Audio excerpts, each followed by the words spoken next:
I grew my business to that 6-figure level without ever getting on Instagram. So when I got on Instagram to try and reach photographers for my education business, I was like having a culture shock moment. Like it was like, oh my gosh, like everybody's so perfect, you know, like you have to use that perfect image and your feed has to be perfect. There has to be a color scheme and font consistency and that perfect mixture of detail shots and landscape shots. And God forbid if you post one next to each other and if you don't have a theme. But my first thought was, this feels really fake.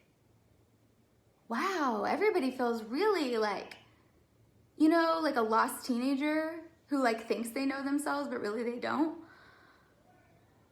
It feels like everybody's just trying to impress other people by showing them that they're more important, they're more talented, they're better than everybody else. And don't get me wrong, I have found authenticity on Instagram. I have. There have been amazing authentic people and authentic brands. But the truth of the matter is this. If we're being honest with ourselves, after being on Instagram for even a little bit, we struggle more so with self-doubt, perfection, and comparison than we did before. And that's because Instagram can be a little bit pretentious. And by that, I mean that it lives, breathes, and breeds this culture of perfectionism, especially among creatives.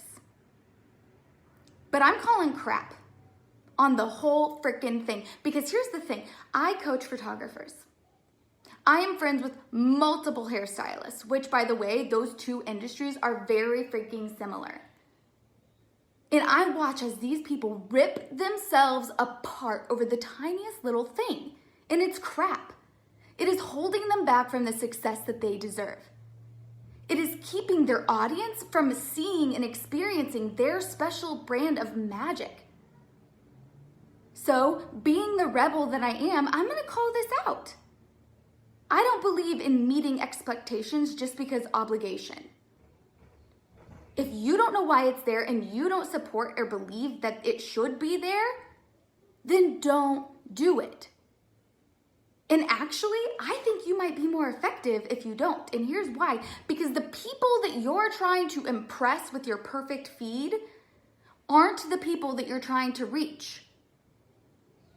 You know, I have never had a bride get on and be like, oh, you know, I can't book with you because you put like 3 detail shots in a row on your Instagram.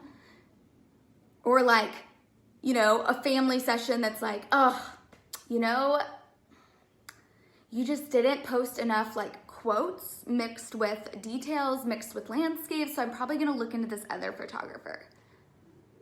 That's crap. When you are trying to be perfect on Instagram, you are not trying to impress the people you're trying to reach. You're trying to impress other photographers and other hairstylists. But perfection isn't relatable. When you are posting, I want you to think about 2 people, you and the person you're trying to reach. For example, one time I had a bride who was like, oh my gosh, your photos are gorgeous. You know, and during our consultation, she was like, could you like send me like some more photos of like the family and just things like that? And I was like, sure, you know. And like I sent them to her, it was fine, like they look fine.